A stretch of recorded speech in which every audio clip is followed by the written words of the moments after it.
Petković, Oršić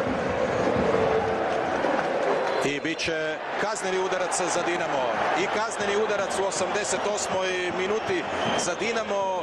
Pao je tamo Mislav Oršić, sada ćemo to vidjeti u usporenoj snimci.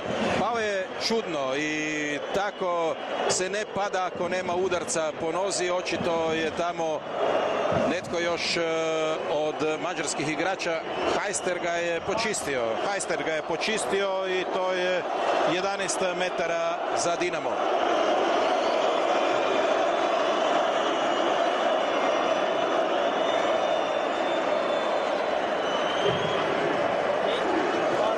Bruno Petković je izvođač.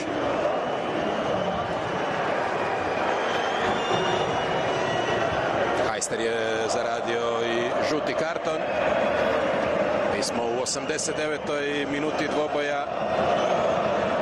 Dinamo šalje strašnu poruku svojim suparnicima ove sezone.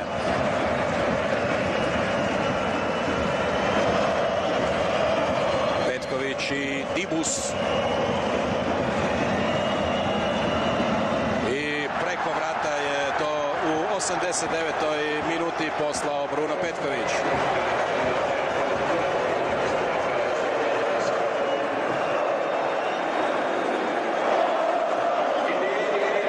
Snažno po sredini vrata, ali i previsoko.